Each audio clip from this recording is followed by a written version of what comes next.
1906년 10월 15일 프랑스 남부 엑상프로방스 들판 67살의 노인이 홀로 이제를 세웁니다. 하늘이 어두워지기 시작하더니 천둥이 울리고 빗줄기가 쏟아집니다. 그런데 노인은 꿈쩍도 하지 않습니다. 붓을 내려놓지 않습니다. 결국 노인은 들판 위에 쓰러졌습니다. 지나가던 행인이 그를 발견해 겨우 집으로 데려다 주었습니다. 그런데 더 충격적인 것은 그 다음입니다. 폐렴으로 자리에 누운 그는 다음날 아침 병상에서 일어나 다시 붓을 들었습니다. 미완성 수채화 앞에서 일주일 후 세자는 세상을 떠났습니다. 아내도 아들도 곁에 없었습니다. 둘 다 파리에 있었습니다. 그의 임종을 가까이서 지킨 것은 오랜 가정부뿐이었습니다. 그의 이름은 폴 세잔. 살아있는 동안 살롱은 그를 외면했습니다. 평론가들은 그를 조롱했습니다. 가장 친한 친구는 그를 소설 속 실패한 화가의 모델로 썼습니다. 그러나 그가 세상을 떠난 다음에 파리의 화가들은 그의 그림 앞에 모여들어 경이로움으로 입을 다물지 못했습니다. 피카소는 이렇게 말했습니다. 세자는 우리 모두의 아버지였다. 도대체 이 고집스럽고 고독했던 남자에게 무슨 일이 있었던 걸까요? 오늘 처음부터 끝까지 따라가 보겠습니다. 구독, 좋아요, 감사합니다.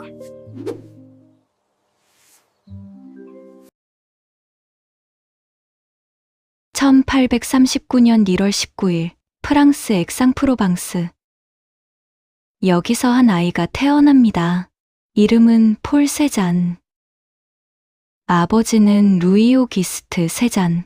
모자 제조업으로 출발해 나중에는 은행업까지 성공시킨 자수성가형 사업가였습니다. 집안은 부유했습니다. 루이 오기스트는 아들이 태어나고 5년이 지난 뒤에야 정식으로 결혼을 올린 사람이었습니다. 사업과 사회적 기반을 먼저 다지고 나서야 결혼을 공식화했다는 건 처음부터 실리를 중시한 사람이었다고 볼 수 있겠죠.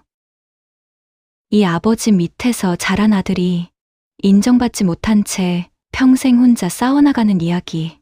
오늘 이야기 내내 보게 되실 겁니다. 세잔에게는 2명의 여동생이 있었습니다. 세잔은 동생 마리와 함께 초등학교에 다녔습니다. 어린 세잔은 어떤 아이였을까요? 수줍음이 많고 충동적이고 감정 기복이 심한 아이였습니다. 그런데 특이한 점이 하나 있었습니다. 누군가 자신의 몸에 손을 대는 것을 극도로 싫어했습니다. 어느 날 학교 계단에서 한 동급생이 뒤에서 그를 발로 걷어찼습니다. 장난이었겠지만 세잔은 그 순간을 평생 잊지 못했습니다. 그 이후로 타인의 신체 접촉을 공포에 가깝게 꺼렸습니다. 친구가 어깨를 두드려도 악수를 청해도 몸을 움츠렸습니다. 이 기질이 그를 평생 따라다녔습니다. 1852년 13살의 폴은 부르봉 학교에 입학합니다. 오늘날의 미네 학교입니다. 이곳에서 그는 평생 가장 중요한 친구를 만납니다. 에밀 졸라. 말이 많고 야심이 넘치는 소년이었습니다. 훗날 프랑스 문학사에 굵직한 족적을 남기는 소설가입니다. 다른 한 명은 바티스탱 바이유. 과학자의 길을 걷게 될 친구입니다. 세 소녀는 금세 단짝이 되었습니다. 수업이 끝나면 그들은 엑상프로방스 교회로 달려나갔습니다. 아크 강으로 옷을 훌훌 벗어던지고 강으로 뛰어들었습니다. 물장난을 치고 햇볕 아래 드러누워 시를 읽었습니다. 세자는 스케치북을 펼쳐 강변 풍경을 그렸고 졸라는 그 옆에서 소설의 첫 줄을 구상했습니다. 언덕에 누워 파란 하늘을 바라보며 두 소녀는 약속했습니다. 파리에 가자. 너는 위대한 소설가가 되고 나는 위대한 화가가 된다. 그 아크 강변의 기억은 세잔이 평생 잊지 못할 가장 자유로운 시절로 남습니다. 1857년 세잔은 시립미술학교에서 본격적으로 그림을 배우기 시작합니다. 실력은 빠르게 늘었습니다. 1859년 인체 소묘 부문 2등상, 그러나 아버지의 생각은 달랐습니다. 화가? 그건 가난뱅이의 길이다. 루이 오기스트는 아들을 엑상프로방스 대학교 법학부에 등록시켰습니다. 훗날 이 대학교는 세잔의 이름을 따 폴 세잔 대학교로 불리게 됩니다. 법학 강의를 들으면서도 교재 여백은 어느새 스케치로 가득 찼습니다. 1858년 졸라가 파리로 떠났습니다. 두 사람은 편지를 주고받기 시작했습니다. 내가 엑스를 떠난 뒤 친구여, 어두운 슬픔이 나를 짓누른다. 나는 요즘 나 자신조차 낯설게 느껴진다. 무겁고 멍청하고 느려져 버렸다. 세잔은 아버지에게 말했습니다. 저도 파리에 가겠습니다. 그림을 그리겠습니다. 아버지는 허락하지 않았습니다. 세잔에게는 선택지가 많지 않았습니다. 낮에는 법학 강의를 들었고 저녁에는 시립미술학교로 달려갔습니다. 졸라는 편지마다 파리로 오라고 권했습니다. 세잔은 그 편지를 읽을 때마다 자신이 여전히 이곳에 묶여 있다는 사실을 실감했습니다. 그렇게 1년이 넘는 시간이 흘렀습니다. 그리고 1861년 봄, 세잔은 마침내 결심했습니다. 이번에는 물러서지 않겠다고 마음먹고 아버지를 찾아갔습니다. 파리에 가서 그림을 공부하게 해주십시오. 아버지는 한동안 아무 말이 없었습니다. 이윽고 마지못해 고개를 끄덕였습니다. 세잔은 파리로 떠났습니다. 마침내 자신의 시간이 시작된다고 믿으며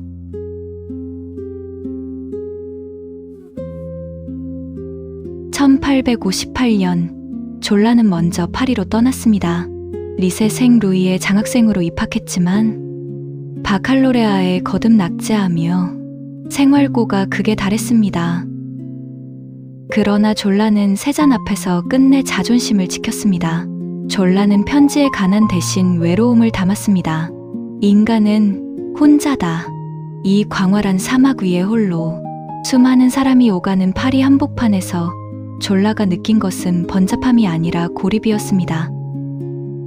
엑상프로방스에서 그 편지를 받아 든 세잔도 마찬가지였습니다. 법학 교재를 펼쳐놓고 있었지만 그의 마음은 이미 그림 쪽으로 기울어 있었습니다. 졸라의 외로움은 세잔에게 낯선 위로였고 세잔은 그 편지 속에서 자신의 답답한 처지를 보았습니다. 두 사람은 서로의 가장 힘든 부분을 다 말하지 않아도 이미 알고 있었습니다. 졸라에게 세잔은 아직 잃지 않은 고향의 결이었고 세잔에게 졸라는 언젠가는 닿고 싶은 바깥 세상이었습니다.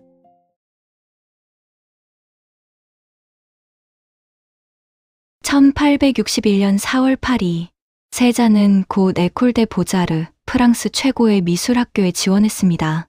결과는 낙방. 아카데미 스위스에 들어갔습니다. 선생이 없는 자유로운 작업실이었습니다. 소정의 회비만 내면 모델 앞에서 각자 그림을 그리는 곳이었습니다. 여기서 카미유 피사로와 클로드 모네를 만났습니다. 그리고 루브르로 향했습니다. 벨라스케스, 카라바조, 루벤스, 들라크루아, 세잔은 거장들의 그림 앞에 캔버스를 세우고 직접 모사했습니다. 그런데 붓질을 따라가면 따라갈수록 자괴감만 깊어졌습니다.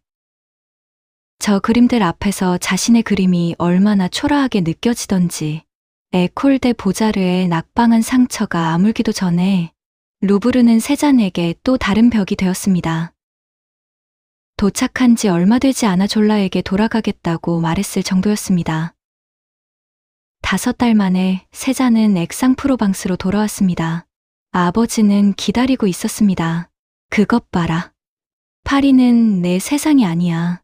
이제 은행에서 일해라. 세잔은 아버지 은행에서 일을 시작했습니다. 그러나 1년을 버티지 못했습니다. 1862년 다시 파리로 떠났습니다. 이번에는 돌아오지 않겠다고 결심하며 아버지가 붙여준 용도는 월 125프랑이었습니다. 파리에서 그림을 그리며 생활하기에는 빠듯한 금액이었습니다. 그것도 언제든 끊길 수 있는 돈이었습니다. 1863년 파리 화단에서 중요한 사건이 일어납니다. 프랑스 정부가 그의 살롱에서 낙선한 작품들을 모아 따로 전시할 수 있도록 허가했습니다. 낙선자 전시회였습니다. 세잔도 여기에 작품을 출품했습니다. 이 전시에서 에두아르 마네의 풀밭 위의 점심 식사가 파란을 일으켰습니다. 평론가들은 경악했고 관객들은 비웃었습니다.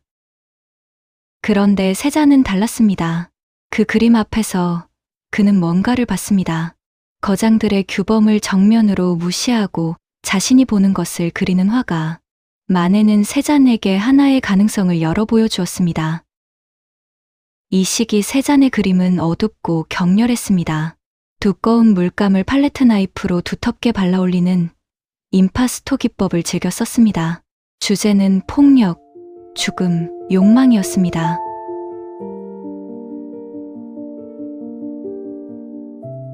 캔버스를 보면 첫 반응은 충격입니다. 어두운 배경 속 두 사람이 희생자 한 명을 짓누르고 있습니다. 한 명은 목을 조르고 다른 한 명은 흉기를 치켜들었습니다. 폭력의 순간이 그대로 멈춰 있습니다. 미술사에서는 이 시기를 세잔의 암흑기라 부릅니다. 붓으로 그린 게 아닙니다. 팔레트 나이프로 물감을 짓이겨 올린 겁니다. 그는 스스로 이 방법을 마니에르 쿠이아르드라고 불렀습니다. 직역하면 배짱 있는 방식, 거칠고 두껍게, 겁 없이 밀어붙이는 방식입니다. 들라크루아의 낭만주의적 열정과 쿠르베의 거친 사실주의 사이에서 세잔은 자신의 내면적 불안과 분노를, 파리 화단에 대한 저항을, 그 모든 것을 캔버스 위에 그냥 쏟아내고 있었습니다. 흥미로운 사실이 하나 있습니다. 세잔의 중마고 에밀 졸라가 1867년 발표한 소설 테레즈 락행, 주인공들이 남편을 살해하는 장면의 분위기가 이 그림과 놀라울 정도로 닮아 있습니다. 함께 파리를 오가며 예술을 불태우던 두 청년은 이 시절 인간의 가장 원초적이고 잔혹한 본성에 깊이 심취해 있었습니다. 졸라는 펜으로, 세잔은 팔레트 나이프로 각자의 방식으로 살인을 완성한 것입니다. 이것이 훗날 사과의 화가, 질서의 화가로 불리는 세잔의 초기 모습입니다. 그런데 이 암흑기 속에서도 변화의 조짐이 보이는 작품이 있습니다.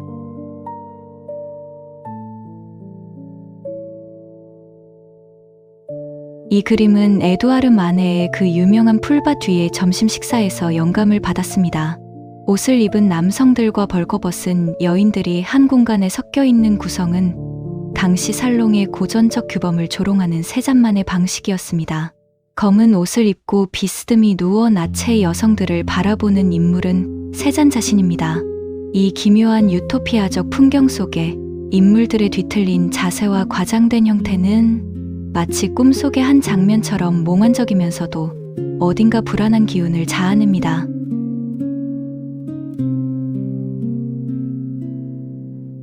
화면 오른쪽에 졸라가 앉아있고 졸라의 제자이자 비서인 알렉시스가 원고를 읽어줍니다.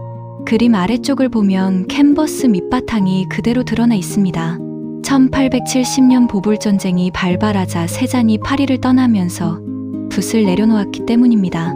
그림은 그대로 졸라의 집에 남아 있었습니다.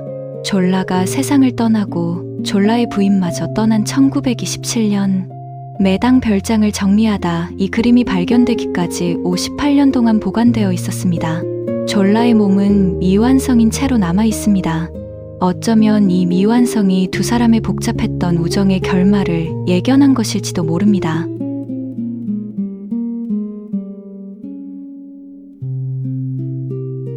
이 그림의 구성은 에두아르 마네의 걸작 올랭피아를 세잔이 자신만의 방식으로 도발적으로 비튼 결과입니다. 1870년대 중반 30대의 젊은 세잔은 들라크루아의 낭만주의와 폭력적, 에로틱한 환상에 깊이 심취해 있었습니다. 침대 위 나체의 두 남녀와 노란색 베레모를 쓰고 쟁반을 든 흑인 하녀의 구도는 마네의 구도와 흡사하지만 훨씬 더 연극적이고 원초적인 에너지를 뿜어냅니다. 그리고 세잔은 이 그림을 그릴 당시 나폴리에 가본 적이 없었습니다. 자신만의 환상 속 나폴리였습니다.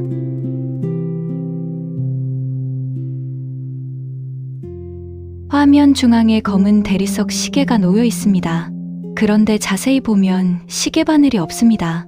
시간을 재는 물건인데 시간이 멈춰 있습니다. 이 그림 속 물건들, 검은 시계, 소라 껍데기, 레몬, 꽃병은 졸라의 파리 아파트에 실제로 있던 것들입니다. 그러니 이건 그냥 정물화가 아닙니다. 친구의 방에 있는 물건들로 그린 그 시절 두 사람 우정의 기록입니다.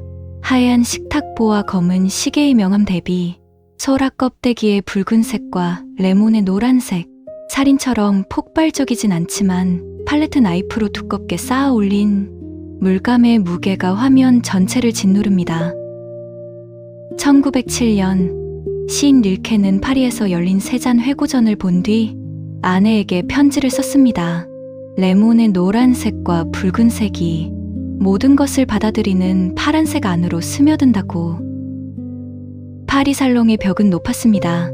1865년 첫 번째 정물화 낙선, 1866년 초상화, 낙선, 1867년 또 낙선, 1868년, 1869년, 1870년 계속 낙선. 그 수십 번의 낙선 끝에 딱 한 번 입선이 있었습니다. 1882년, 그리고 그 입선작이 바로 아버지의 초상화였습니다. 세로 길이 2m에 가까운 대작입니다.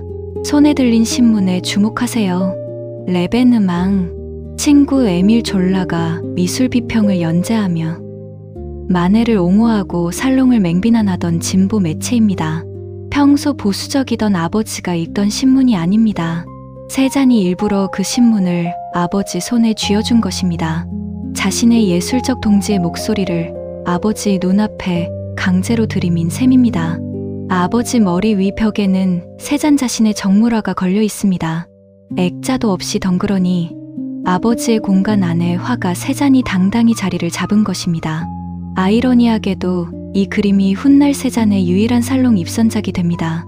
1882년 동료 화가 기요메가 심사위원 자격을 이용해 세잔을 자신의 제자로 속여 출품한 것이었습니다. 수십 번의 낙선 끝에 얻은 단 한 번의 입선, 그마저도 동료의 꼼수를 빌려 겨우 평생에 단 한 번 이름을 올린 것이었습니다. 1870년에는 특히 기억에 남는 낙선이 있었습니다. 세잔의 고향 친구 아실 앙프레르, 외소증과 척추장애를 앓고 있던 가난한 화가였습니다. 세잔은 그를 200cm, 120cm의 거대한 캔버스에 그렸습니다. 실물보다 큰 화면 위에 화려한 꽃무늬가 수놓인 거대한 안락의자에 푹 파묻힌 앙프레르, 가냘프고 깡마른 다리, 축 늘어진 손, 그러나 정면을 응시하는 눈빛은 당당합니다. 화면 위쪽에는 굵고 또렷하게 이름이 새겨져 있습니다. 스텐실로 찍어낸 듯한 이 글자는 로마 황제의 기념비 같은 느낌을 줍니다. 여기서 언어 유의 하나, 앙프레르, 프랑스어로 황제와 발음이 비슷합니다. 미술사가들은 이 구도가 앵그르의 명작 왕좌에 앉은 나폴레옹 1세를 의도적으로 빌려왔다고 봅니다. 세상에서 가장 소외된 몸을 가진 친구를 황제의 왕좌에 앉혀놓음으로써 그의 정신적 위험을 역설적으로 기리는 방식이었습니다. 기법은 살인, 검은 시계와 동일합니다. 팔레트 나이프로 흙손질하듯 거칠게 쌓아 올린 물감. 그런데 이번에는 그 폭발하는 에너지가 폭력이 아니라 연민으로 향해 있습니다. 세잔은 친구의 존엄성을 캔버스에 담으려 했습니다. 1870년 파리 살롱에 이 그림을 출품했습니다. 결과는 낙선. 심사위원들은 비웃으며 거부했습니다. 당시 평론가들은 세잔의 그림을 거칠게 비난했습니다. 회화라고 부르기 어렵다고 했고 이해할 수 없다는 반응도 쏟아졌습니다. 세잔은 겉으로는 태연한 척했지만 그런 조롱이 마음에 상처를 남겼습니다. 파리에서의 고독은 그때부터 더 깊어졌습니다. 1869년 파리의 예술가들이 모이던 작업 공간에서 세잔은 한 여성을 만납니다. 오르탕스 피케, 책 제본 일을 하면서 화가들의 모델로도 일하던 19살 여성이었습니다. 세잔보다 11살 연하였습니다. 두 사람은 곧 동거를 시작했습니다.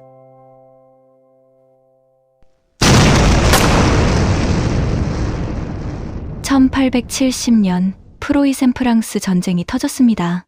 세잔은 징집을 피해 마르세유 인근 레스타크로 내려갔습니다. 오르탕스와 함께였습니다.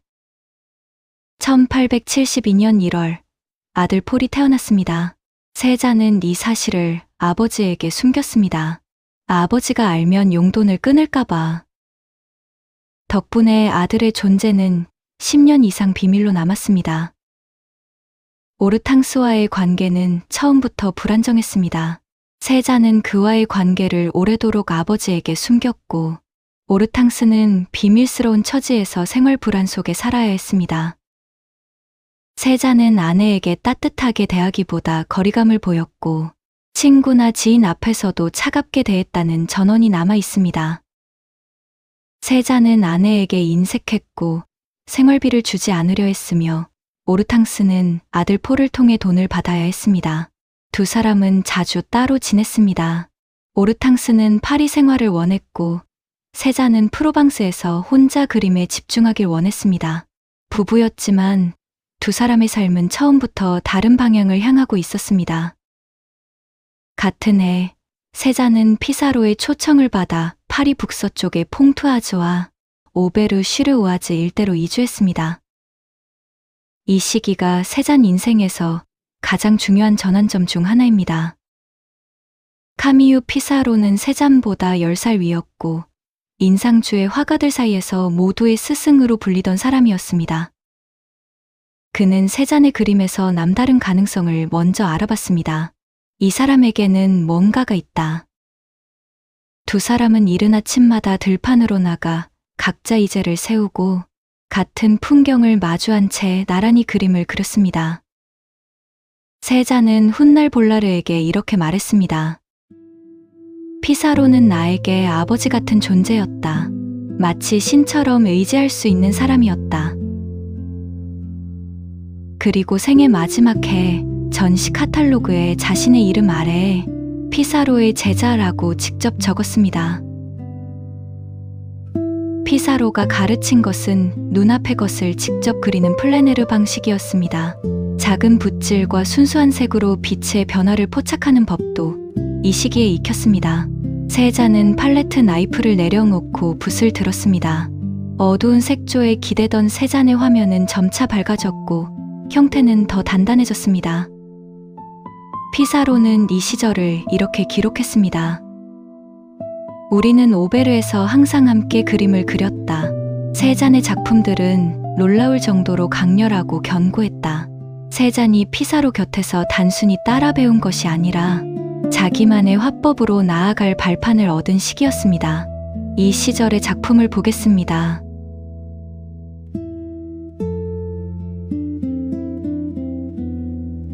세잔은 평생 약 26점의 자화상을 남겼습니다.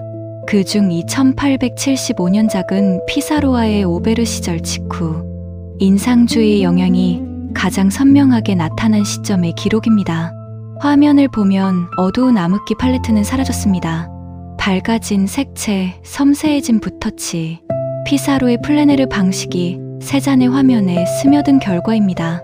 배경에는 동료 화가 아르만 기요맹의 그림이 좌우가 뒤집힌 채 걸려 있습니다. 이 자화상이 기요맹의 작업실에서 그려졌음을 보여주는 단서입니다. 세잔은 정면을 응시합니다.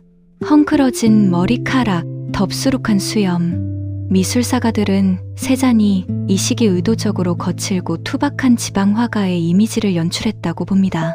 파리 부르주아 예술계 안에 섞여 있으면서도 그들과 다르다는 선언이었습니다.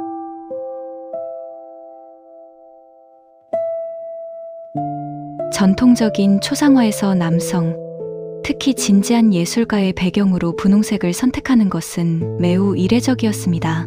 하지만 세잔은 이 부드러운 분홍빛 배경을 통해 자신의 어두운 머리카락과 수염, 그리고 강렬한 눈빛을 더욱 극명하게 대비시켰습니다. 배경의 분홍색은 단순한 장식이 아니라 인물의 존재감을 전면으로 밀어내는 공간적 장치입니다. 특히 살짝 돌린 고개와 관찰자를 쏘아보는 듯한 날카로운 시선은 예술적 고뇌와 고집을 고스란히 드러냅니다.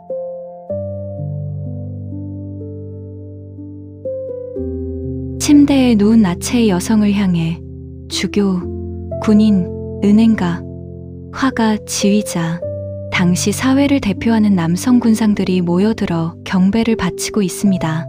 숭고한 개념인 영원한 여성성을 표방하면서도 실상은 여성의 육체를 탐닉하는 남성 사회의 위선을 풍자한 그림입니다. 제목은 괴테의 파우스트 마지막 구절에서 따왔습니다. 영원히 여성적인 것이 우리를 천상으로 인도한다. 세자는 그 문구를 자신만의 기괴하고 강렬한 시각 언어로 번역해냈습니다. 화면 하단에 이젤 앞에 앉아 이 광경을 그리는 대머리 인물, 세잔 자신입니다. 관찰자이자 그 욕망의 시선에 동참하는 예술가의 자화상입니다.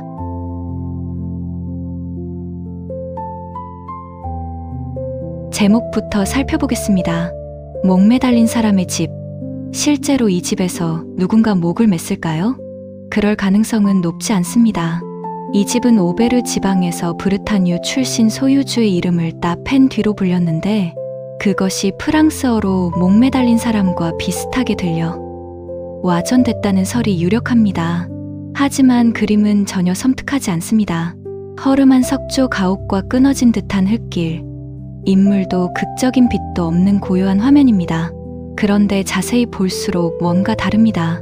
벽과 지붕, 돌담은 짧고 규칙적인 붓터치로 차곡차곡 쌓여 있습니다. 인상주의처럼 빛을 흩뿌리기보다 형태를 돌처럼 단단하게 붙잡으려는 방식입니다. 훗날 자연을 원통, 원뿔로 대하라고 말할 사람의 철학이 이 돌담과 지붕 위에서 막 싹트고 있습니다.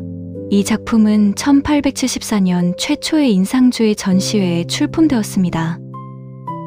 1874년 4월 파리 나다르의 스튜디오 인상주의 첫 번째 단체전 세자는 3점을 출품했습니다. 그 중 하나가 특히 평론가들을 격분시켰습니다. 1865년 마네의 올랭피아는 파리 화단을 발칵 뒤집었습니다.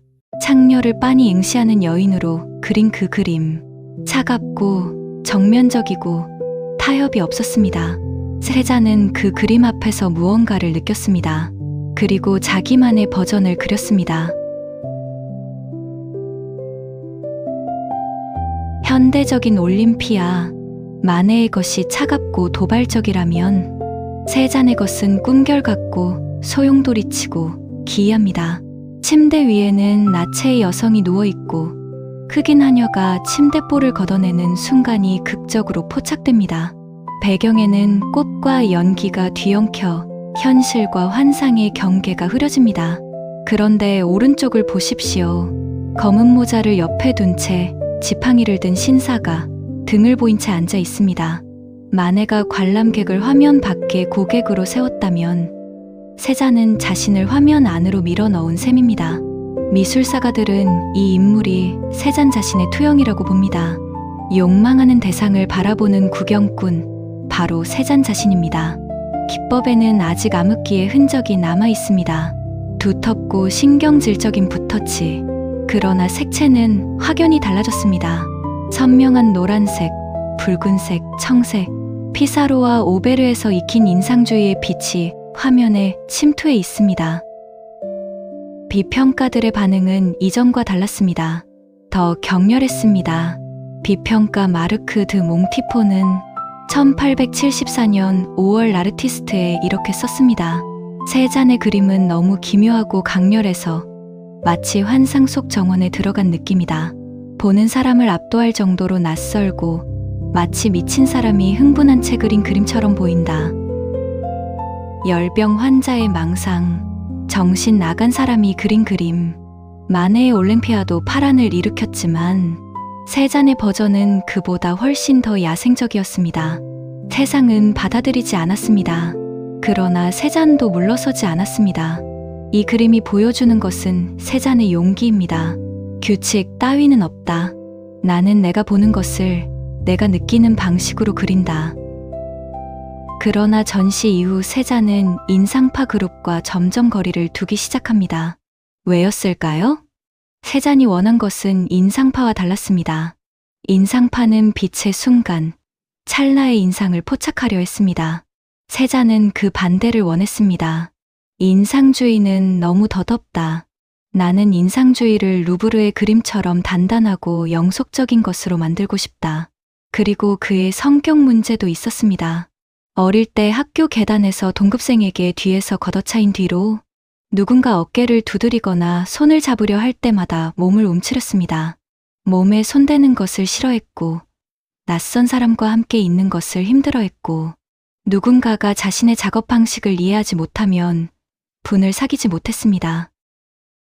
파리에서도 그는 대체로 사람들과 거리를 뒀고, 가까이 다가갈 수 있는 사람은 많지 않았습니다. 1877년 세 번째 인상주의 전시회, 이것이 마지막이었습니다. 이후 세잔은 파리를 등지고 액상프로방스로 내려갔습니다. 혼자서.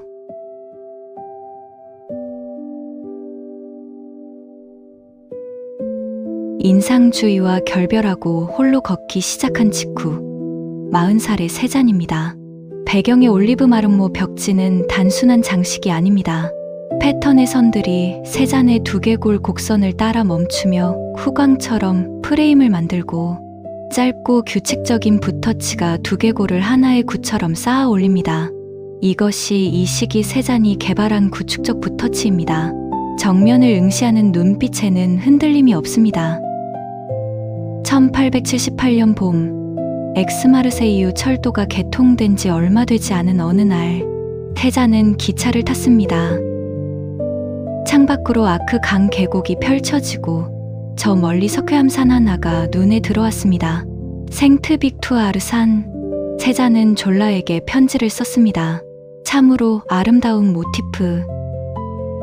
같은 시기 파리에서는 졸라가 전혀 다른 삶을 살고 있었습니다. 한때 바칼로레아에 낙제하고 다락방에서 굶주리며 버티던 그 청년이 루공마카르 총서를 써 내려가며 프랑스 최고의 소설가가 되었습니다. 그리고 매당의 작가이자 사교계 인물로서의 위상을 과시하는 별장을 세웠습니다. 세잔도 몇 차례 그 별장을 찾았습니다.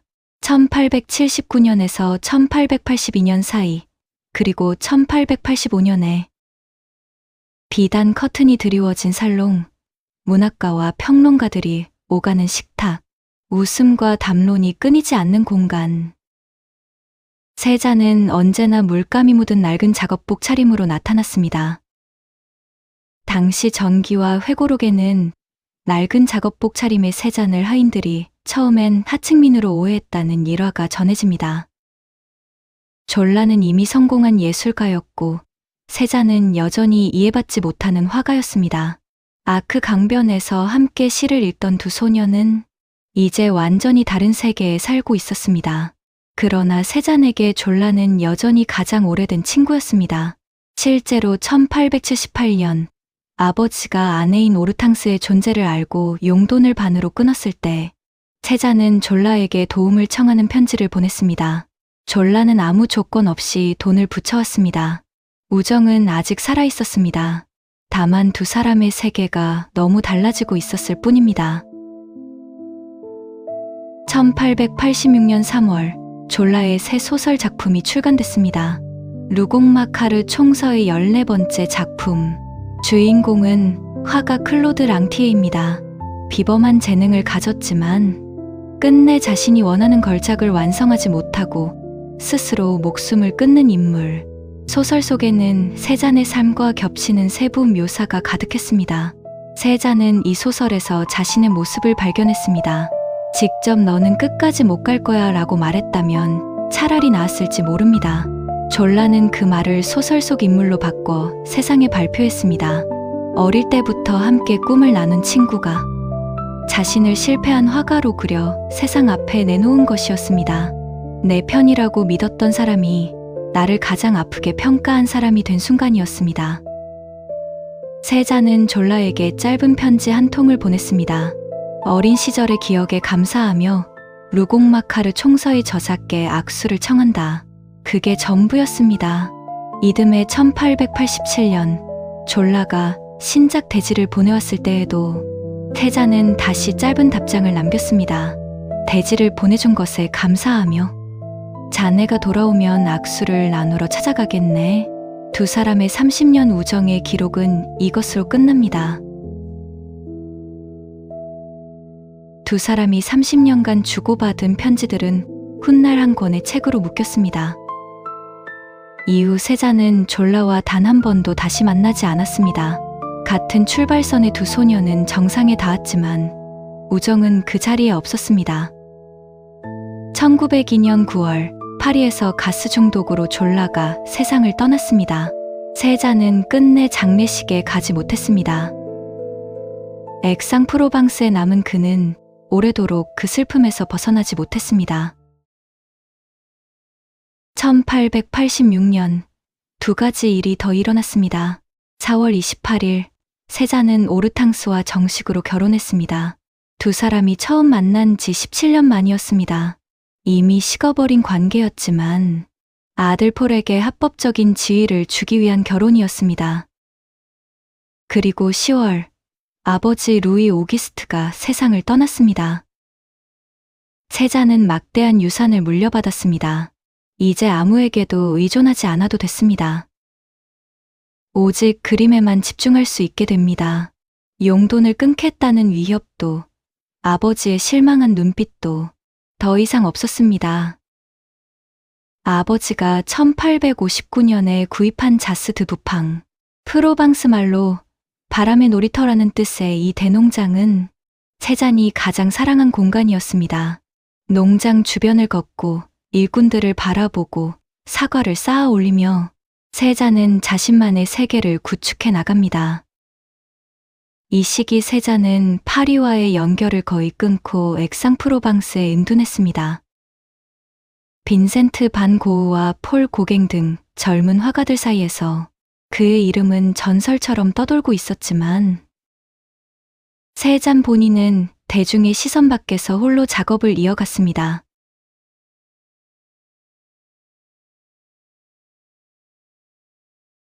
그런데 세잔이 평생 사과를 그린 데에는 잘 알려지지 않은 이야기가 하나 있습니다.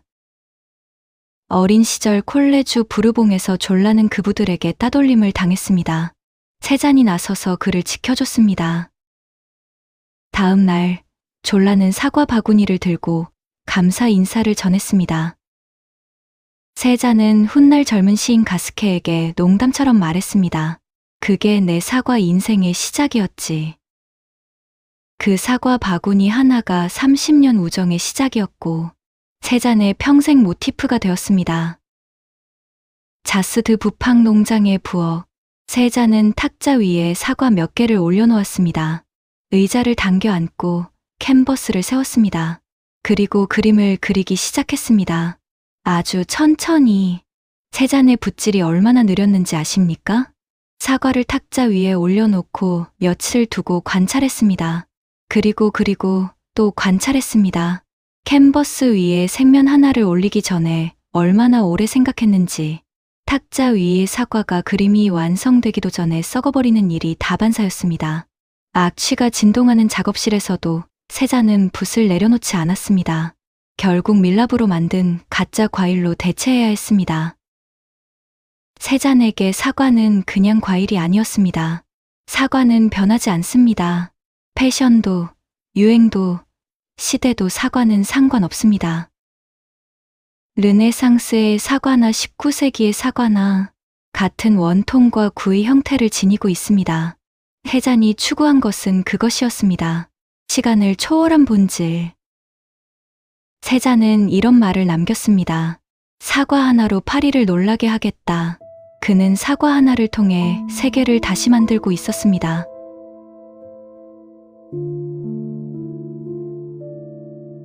미술사가 마이어 샤피로는 이렇게 썼습니다.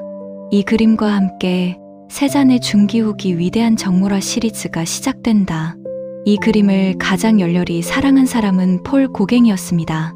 고갱은 이 그림을 직접 구입해 1888년에 비범한 걸작이라고 묘사했습니다. 고갱은 자신의 그림 배경에 이 정물을 그려 넣을 만큼 깊이 애호했습니다. 1900년 화가 모리스 드니는 세잔에 대한 경의를 그렸습니다. 볼라르의 화랑의 보나르, 비아르, 르동 등 나비파 화가들이 이젤 앞에 모여있는 그림, 그 이젤 위에 걸린 그림이 바로 이 컴포티의 정물화입니다.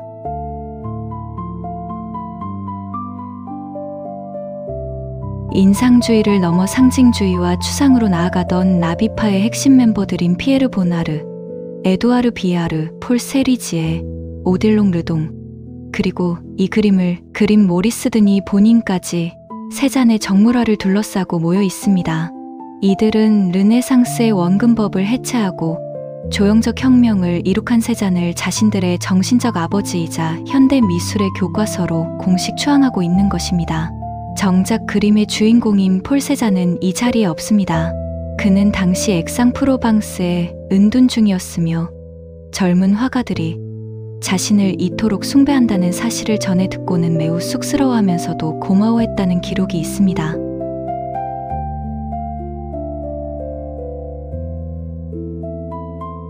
빨간 지붕의 본체가 화면 중앙에 빛나고 그 주변으로 농가 건물들과 나무들이 둘러싸고 있습니다.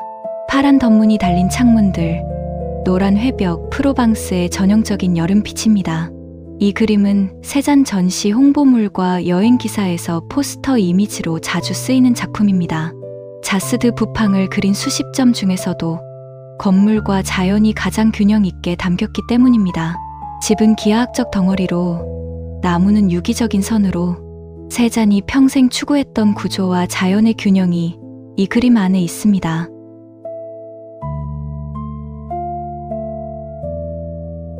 밤나무들이 줄지어선 가로수길이 화면 안으로 뻗어 들어갑니다. 세잔이 자스드 부팡에서 가장 즐겨 그린 모티프 중 하나였습니다. 여름 오후의 빛이 나무들 사이로 교차하며 녹색과 어두운 색이 교대로 펼쳐집니다. 화면 상단을 잘라내어 나무들이 프레임 밖으로 솟아오르는 구도, 이것이 평범한 정원 풍경에 묘한 긴장감을 만들어냅니다.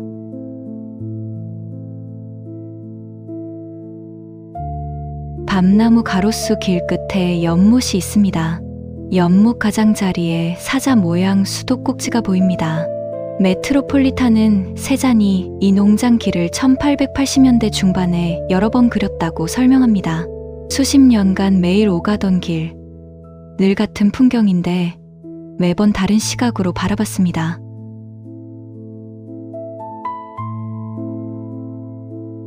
밤나무 기둥들이 수직으로 솟아있고 그 뒤로 노란 회벽 농가가 보입니다. 나뭇가지들이 건물 위로 부드럽게 드리워집니다. 세잔은 자스드 부팡을 40년간 유화 36점, 수채화 17점으로 남겼습니다. 생트 빅투아르 산 다음으로 가장 많이 그린 모티프였습니다. 이 그림이 완성된 직후 세잔은 하인이었던 페니 투레에게 선물했습니다. 그녀가 이 나무 그늘 아래를 걷는 것을 좋아했기 때문입니다.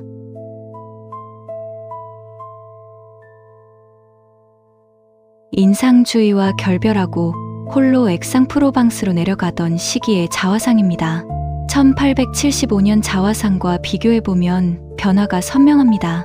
헝클어진 머리는 사라지고 수염은 단정하게 다듬어졌습니다. 중절모를 쓴 모습은 보헤미안 화가가 아닌 자신의 길을 확신하는 한 남자입니다.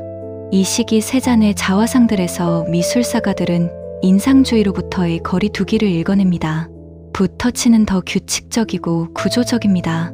정면을 바라보는 눈빛에는 흔들림이 없습니다. 살롱의 외면도 졸라와의 균열도 아직 세잔은 혼자 걷고 있었습니다.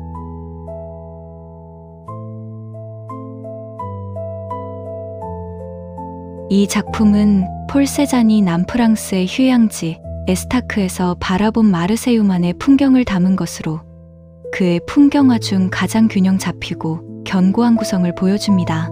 화면은 4층위로 쌓여 있습니다. 황토색 절벽, 붉은 지붕의 마을, 짙은 파란 바다, 그리고 하늘. 마치 벽돌을 쌓듯 견고하게 구성됩니다. 바다는 인상주의 화가들의 일렁이는 수면이 아닙니다. 무겁고 단단한 푸른색 덩어리, 산보다 더 묵직한 중량감입니다. 전경의 주황빛 지붕과 짙은 파란 바다가 강렬한 보색 대비를 이룹니다. 이 충돌이 멀리 있는 바다를 앞으로 당겨오고 원근법의 환상을 무너뜨립니다. 세자는 친구에게 보낸 편지에서 이렇게 썼습니다. 바다는 파란색 카드보드지 조각 같다. 찰나의 빛이 아니라 변하지 않는 형태와 질서를 찾고 있었습니다.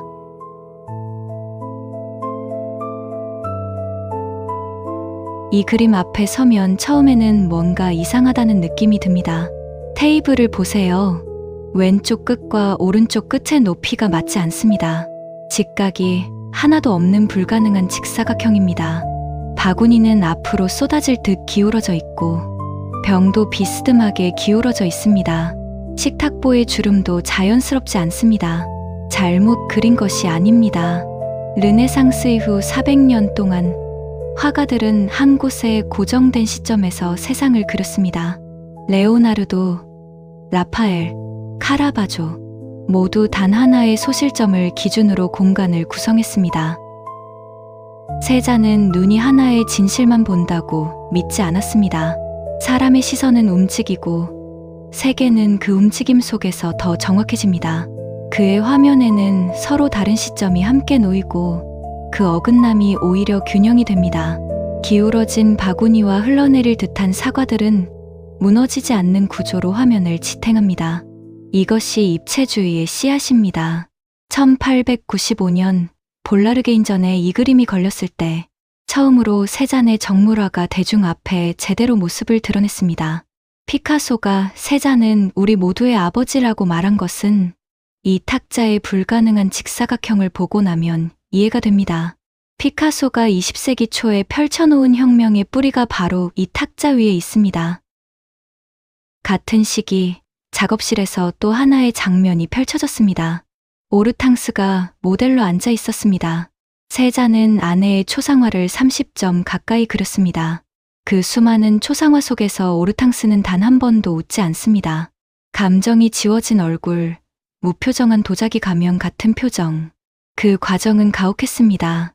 몇 시간이고 미동도 없이 앉아 있어야 했습니다. 조금이라도 자세가 흔들리면 세잔이 소리쳤습니다. 사과가 움직이는 거 봤어? 사과처럼 가만히 있으라고. 사람도 사과도 세잔에게는 같았습니다. 그저 형태를 탐구하는 대상이었습니다. 흥미로운 것은 그가 꽃 정물화를 그릴 때는 실제 꽃이 시드는 것을 피해 종이로 만든 조화를 모델로 쓰기도 했다는 점입니다.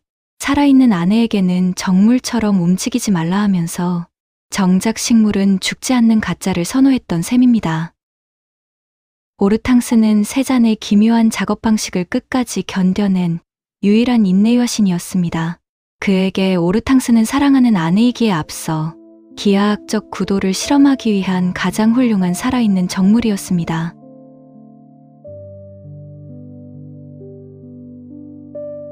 이 작품은 세잔이 오르탕스를 모델로 그린 초상화 중 가장 이른 시기의 걸작 중 하나입니다.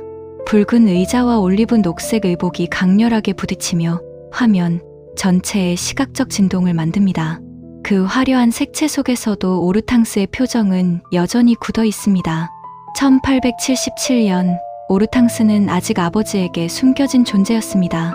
불안정한 생활 속에서도 그녀는 세잔의 모델이 되어주었습니다. 이 붉은 의자는 그들이 머물던 소박한 거처의 유일한 화려한 가구였다고 전해집니다.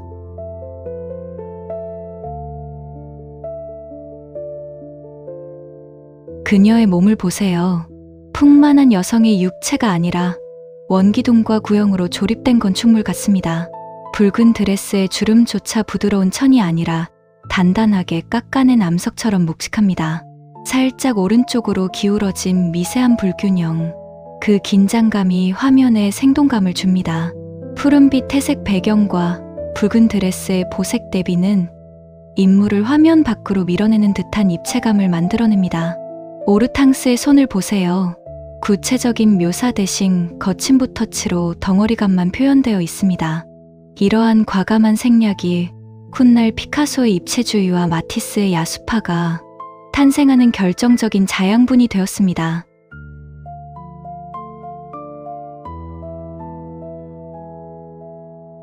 오르탕스의 두상을 보세요. 완벽에 가까운 타원형 달걀 모양입니다. 5대5로 정확히 빗어넘긴 머리카락이 이마의 둥근 선을 강조하고, 이목구비는 감정의 동요를 전혀 읽을 수 없는 단순한 선과 면입니다. 세자는 아내의 인상을 그린 것이 아니라 인간의 두상이 가진 가장 본질적인 구조를 증명하려 했습니다. 노란 의자는 붉은 드레스, 차가운 푸른빛 배경과 충돌합니다. 하지만 그녀의 두 손은 얌전히 포개져 있고 자세는 굳건한 바위처럼 요지부동입니다. 그녀의 몸과 의자는 왼쪽으로 살짝 기울어져 있지만 뒤쪽 벽의 수직선들이 무게 중심을 잡아줍니다. 무너질 것 같으면서 영원히 무너지지 않는 균형. 이것이 세잔만의 구축적 붓질입니다.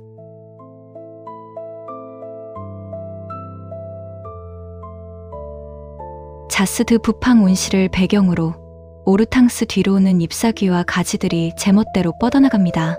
살아 움직이는 자연과 미동도 없는 인물. 그 대비가 이 그림의 긴장감입니다.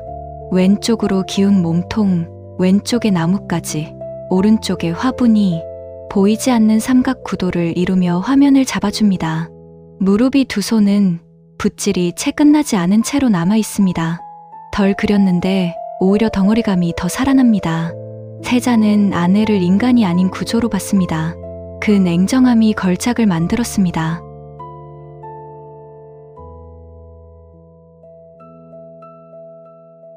연작 중 단 한 점, 풀어헤친 머리의 세잔 부인에서만 머리를 단정히 묶지 않고 늘어뜨린 이례적이고 독특한 분위기를 자아냅니다. 멍하니 어딘가를 응시하는 그녀의 모습은 위대한 예술가의 뮤즈라는 화려한 수식어 뒤에 가려진 한 인간으로서의 우울함과 고단함이 고스란히 담겨 있습니다.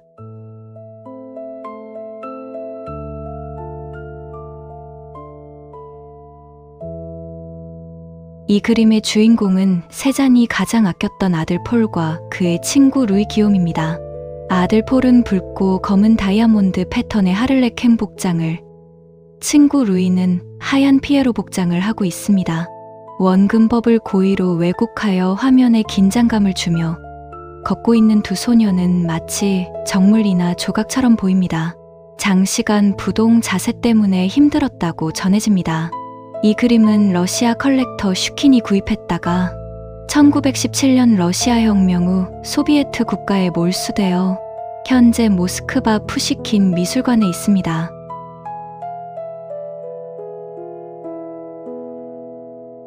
모델은 이탈리아 출신 직업 모델 미켈란젤로 디 로사입니다. 세자는 그를 여러 번 그리며 형태와 균형을 탐구했습니다. 붉은 조끼는 화면의 중심을 잡고 비스듬한 자세와 길게 뻗은 팔은 인물을 안정된 초상이 아니라 긴장된 구조물로 바꿔놓습니다. 소년의 오른팔은 비정상적으로 길게 늘어져 있습니다. 세잔이 해부학을 몰라서가 아닙니다. 화면 전체의 사선 구도를 완성하기 위해 일부러 왜곡한 것입니다. 턱을 괴고 먼 곳을 바라보는 소년의 눈빛. 세잔에게 이 소년은 감정을 가진 인간이 아니라 구도를 위한 형태였습니다. 그 냉정한 시선이 오히려 그림에 고독한 아우라를 입혔습니다. 2008년 2월, 복면 강도 3명이 취리 비를레 미술관에 침입해 이 그림과 함께 모네, 반 고흐, 드가의 작품을 뜯어갔습니다. 당시 이 그림 한 점의 가치만 약 1억 1천만 달러. 4년간 행방불명이었다가 2012년 세르비아에서 회수됐습니다. 작품은 차량에서 발견되었고 관련 용의자들은 체포되었습니다. 프레임에서 뜯겨 모서리가 손상된 채였습니다.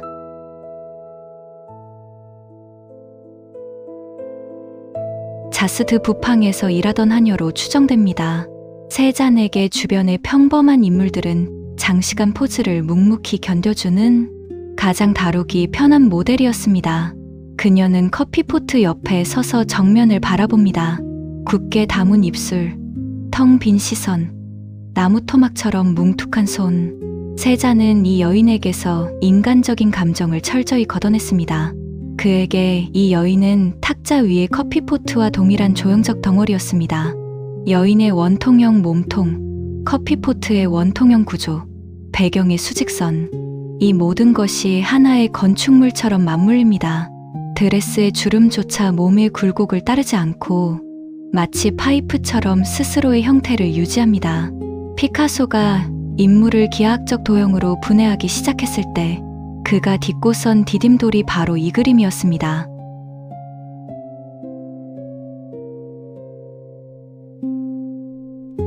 오르세 미술관은 이 작품을 세잔이 1890년대 후반에 제작한 가장 중요한 정물화 중 하나로 설명합니다. 테이블의 왼쪽과 오른쪽 수평선이 맞지 않고 접시와 화병의 시점이 제각각입니다. 세잔은 하나의 고정된 눈이 아닌 움직이며 관찰한 복합적 시선을 한 화면 안에 담았습니다.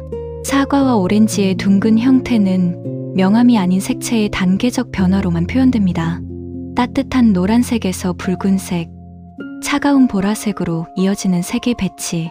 이것이 세잔이 말한 색채 변조입니다. 화려한 천의 주름이 소용돌이치며 화면에 리듬을 만들고 그 위에 사과들은 쏟아질 것 같으면서도 쏟아지지 않습니다. 시인 릴케는 1907년 세잔 회고전에서 이 그림을 보고 아내에게 이렇게 썼습니다. 이 사과들은 더 이상 먹을 수 있는 것이 아니다. 너무나 단단하게 그곳에 존재하여 영원히 파괴되지 않을 것처럼 보인다.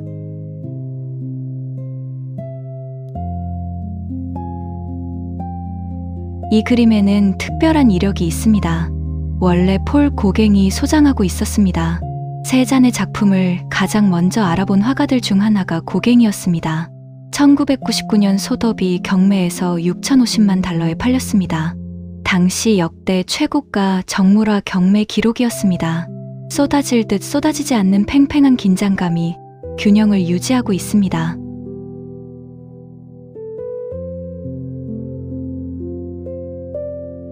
자스드 부팡 농장 일꾼들이 모델이 되었습니다.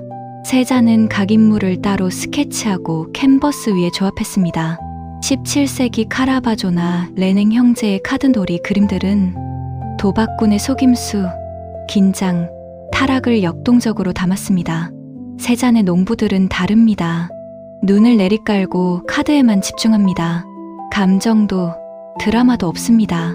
비평가들은 이것을 인간 정물화라고 불렀습니다. 가장 큰 판본으로 인물 5명이 등장하는 반지재단 버전, 인물 4명이 등장하며 배경이 단순화되기 시작하는 메트로폴리탄 미술관 버전, 인물이 2명으로 줄고 간결한 구도로 변하는 코톨드 미술관 버전, 가장 작은 판본이면서 가장 정교한 완성도를 보이는 오르세 미술관, 유일하게 개인 소장품으로 남아있던 한 점, 2011년 카타르 왕실에 약 2억 5천만 달러에 팔렸다고 알려져 있습니다. 5인 버전으로 시작한 연작은 결국 2인 버전으로 압축됩니다. 불필요한 것을 덜어낼수록 본질에 가까워진다는 것. 세잔 평생의 방법론이 이 과정에 담겨 있습니다.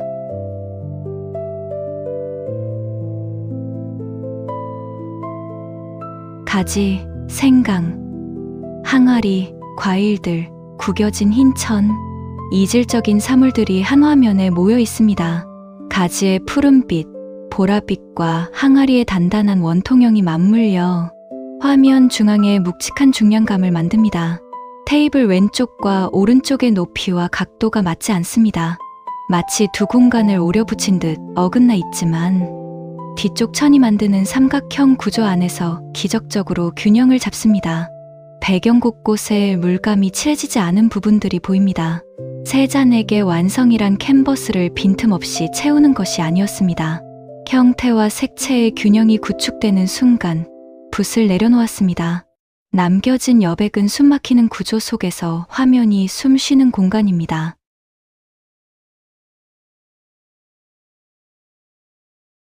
(1895년 11월) 파리. 신진 화상 앙브루아즈 볼라르가 세잔에게 편지를 보냈습니다. 개인전을 열겠다고. 세잔은 자신이 가지고 있던 작품들을 상자에 담아 파리로 보냈습니다. 볼라르는 그 가운데 수십 점을 골라 세잔의 첫 본격 개인전을 열었습니다. 반응은 즉각적이었습니다. 피사로, 모네, 그가, 르누아르, 이 이름들이 전 시장에 나타났습니다. 피사로는 아들에게 편지를 썼습니다. 세잔의 그림들은 놀랍다. 세잔은 액상프로방스에서 이 소식을 전해 들었습니다.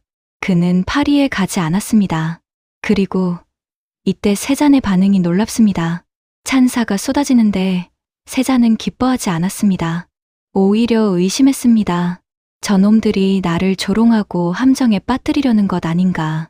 문을 걸어 잠그고 더 깊이 은둔했습니다. 평생을 비웃음과 낙선 속에서 살아온 사람, 찬사도 믿지 못했습니다. 볼라르는 세잔의 환심을 사기 위해 직접 액상프로방스까지 찾아와 초상화를 그려달라고 청했습니다. 세잔은 마지못해 승낙했습니다. 그리고 일어난 일은 전설이 되었습니다. 볼라르는 매일 아침 8시부터 11시 반까지 꼼짝도 하지 않은 채 앉아 있어야 했습니다. 무려 115번의 세션 동안 모델을 세웠습니다.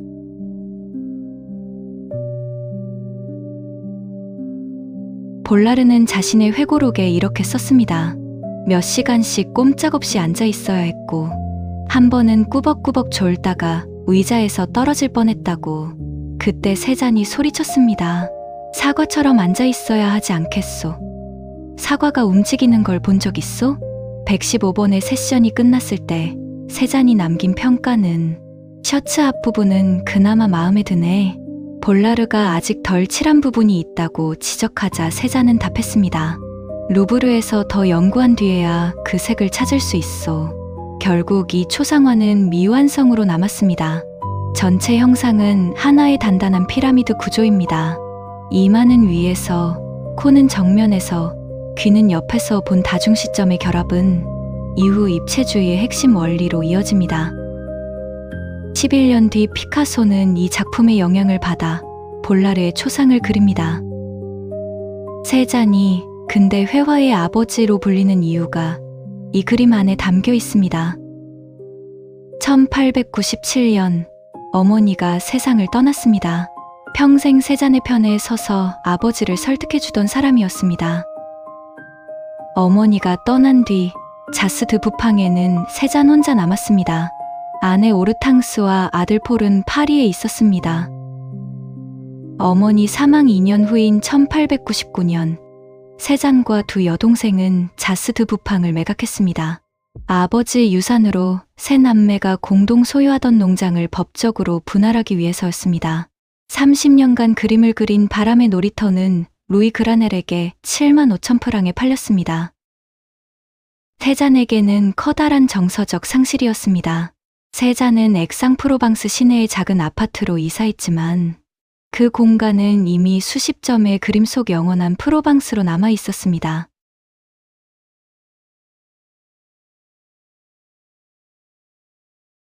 어린 시절 세잔은 졸라 바이유와 함께 아크 강에서 수영했습니다. 프로방스의 여름 햇빛 아래 옷을 벗고 강물에 뛰어들었습니다. 그것이 세잔에게는 인생에서 가장 순수하고 행복했던 기억이었습니다. 말년에 세잔은 그 기억을 캔버스 위에 소환하기 시작했습니다. 목욕하는 사람들, 바이냐즈, 바이냐르, 남성 버전도 여성 버전도 수십 점을 그렸습니다. 졸라는 떠났고 피사로도 1903년 세상을 떠났습니다. 가족도 곁에 없었습니다. 그러나 캔버스 위에서 세잔은 다시 그 강가에 있었습니다. 청년들이 햇빛 아래 물에 뛰어드는 그 순간으로 그 중 가장 거대한 작품이 바로 대목욕도입니다. 세로 210.5cm, 가로 250.8cm, 세잔이 평생 남긴 가장 큰 그림입니다. 이 한 점을 위해 세잔은 7년을 바쳤습니다. 그리고 끝내 완성하지 못한 채 세상을 떠났습니다. 곳곳에 캔버스 바탕이 드러난 그 상태 그대로 지금 필라델피아 미술관에 걸려 있습니다. 나무들이 양쪽에서 비스듬히 뻗어 올라가 고딕 성당의 아치처럼 거대한 뼈대를 만듭니다. 그 아래 물가에 여성 나체들이 흩어져 있습니다.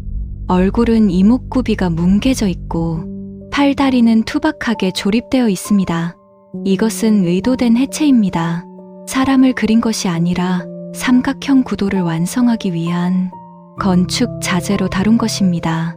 르네상스 이후 수백 년간 미술의 중심이었던 아름다운 인체가 이 그림에서 완전히 해체됩니다. 피카소는 1905년 이 대목욕도의 석판화를 직접 구입해 소장했습니다. 그리고 1907년 살롱 도톤의 세잔 회고전을 보고 난 뒤 아비뇽의 처녀들을 완성했습니다. 각이 지고 해체되고 공간이 압축된 그 그림, 입체주의의 탄생입니다. 마티스는 1899년 세잔에 목욕하는 사람들 소품 한 점을 구입했습니다. 경제적으로 어려운 시절에도 팔지 않았습니다. 이 그림은 나의 신앙의 버팀목이었다.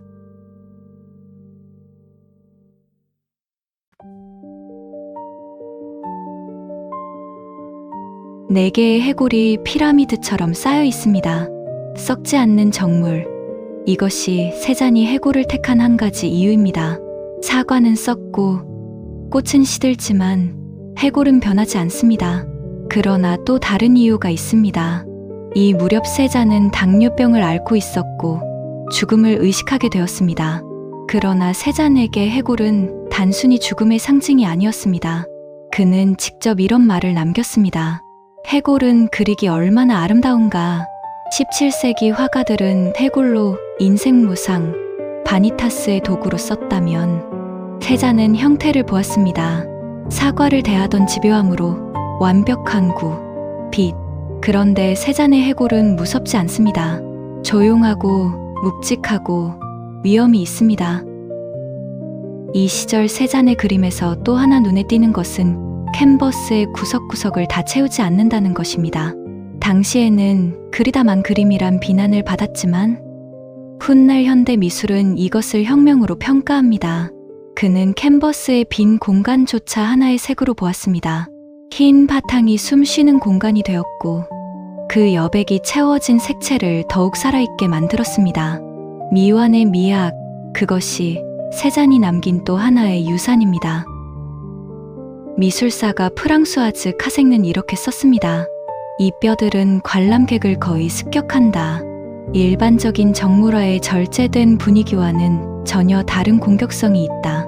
죽음마저도 세잔 앞에서는 기하학적 구조물로 해체됩니다.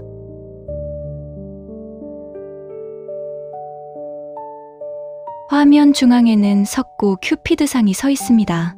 세잔이 평생 아끼며 수많은 작품의 모델로 삼았던 소장품입니다. 그런데 이 그림을 자세히 보면 공간이 이상합니다. 큐피드는 정면에서 본 시점인데 아래의 사과들은 위에서 내려다 본 시점으로 그려져 있습니다. 세잔은 인간이 사물을 볼 때 한 곳에 고정되지 않고 끊임없이 움직인다는 사실을 포착하여 한 화면에 여러 시점을 공존시켰습니다. 이 위태로운 불균형이 쌓여 완벽한 질서를 이루는 방식은 훗날 피카소와 브라크가 입체주의를 탄생시킬 때 가장 먼저 들여다본 세잔의 핵심 실험이었습니다.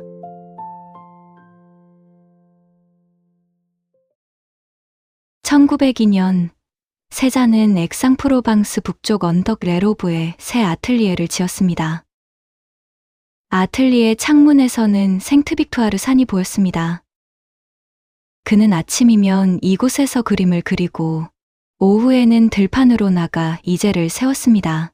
그 산 앞에서 생트빅투아르 산, 높이 1011m의 석회암산, 그는 같은 산을 20년 넘게 유화와 수채화를 합쳐 80점 이상 그렸습니다. 세잔은 같은 산을 다른 각도와 다른 날씨 속에서 반복해서 그렸습니다. 그는 순간이 아니라 산의 영원한 구조를 그리려 했습니다.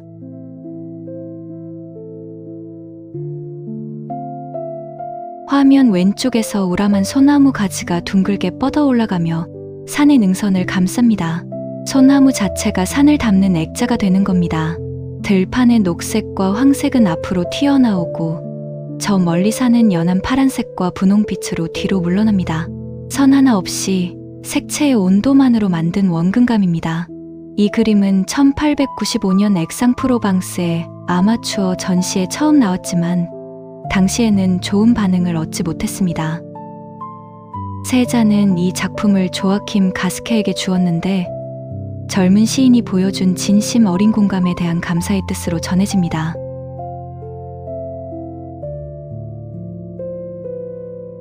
(1880년대) 세잔 풍경화 특유의 밝고 따뜻한 황토색과 초록색의 대비가 평화로우면서도 묵직한 구조를 만들어냅니다.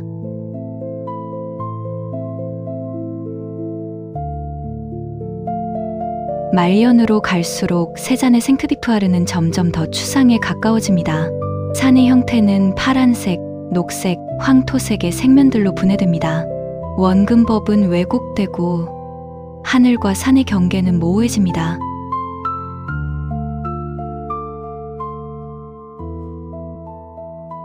풍경은 마치 깨진 유리를 기하학적으로 이어붙인 모자이크처럼 파편화되었습니다.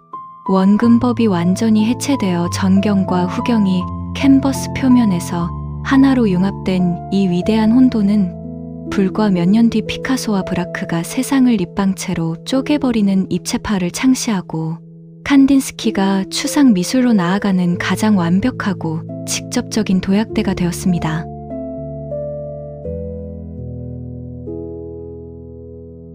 이 시절 세잔은 산 근처 비베미스 채석장에도 자주 나갔습니다.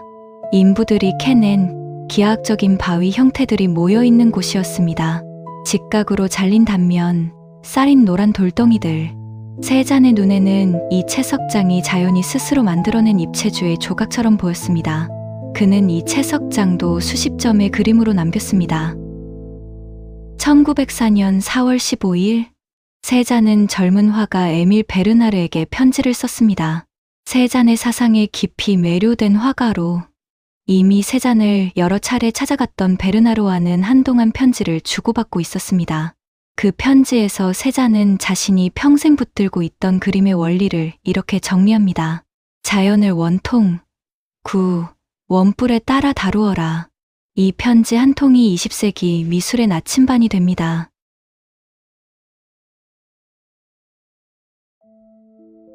세잔의 마지막 자화상으로 알려진 작품입니다.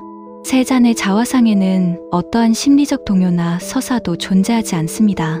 말년의 세잔은 자신의 늙은 얼굴마저 테이블 위에 굴러다니는 사과나 생트빅투아르 산의 붉은 바위처럼 완벽하게 객관적인 조형적 관찰의 대상으로 전락시켰습니다.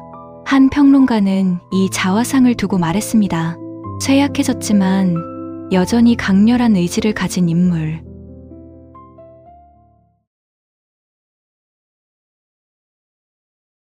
(1906년 9월) 죽기 한 달 전에도 세잔은 베르나르에게 편지를 보냈습니다. 오래 이어진 대화의 마지막 조각처럼 그는 끝까지 그림을 이야기했습니다. 나는 자연을 보면서 끊임없이 관찰하고 있으며 약간의 진전을 이루고 있는 것 같다. 67살 노인의 편지치고는 놀랍도록 겸손합니다. 그는 죽음 앞에서도 스스로를 아직 배우는 사람으로 여겼습니다. 1906년 10월 15일 오전, 세잔은 야외 작업을 나갔습니다. 먹구름이 몰려오더니 격렬한 내부가 쏟아졌습니다. 세잔은 그래도 그림을 계속 그렸습니다. 그러가 결국 들판 위에 쓰러졌습니다. 지나가던 세탁소 수레 운전사가 그를 발견해 집으로 데려다 주었습니다. 다음 날 세잔은 아들 폴에게 편지를 썼습니다. 물감과 재료를 더 보내달라고. 그리고 병상에서 일어나 미완성 수채화에 마지막 붓을 댔습니다. 1906년 10월 22일, 세잔은 폐렴으로 세상을 떠났습니다. 아내 오르탕스는 파리에 있었습니다. 아들 폴도 파리에 있었습니다. 둘 다 소식을 들었지만 임종에 늦었습니다. 예술에 모든 것을 바친 남자, 가정부가 전보를 쳤지만 아내 오르탕스와 아들 폴은 너무 늦게 도착했습니다. 그의 임종을 가까이서 지킨 것은 오랜 가정부뿐이었습니다. 세자는 액상 프로방스 생피에르 묘지에 잠들었습니다.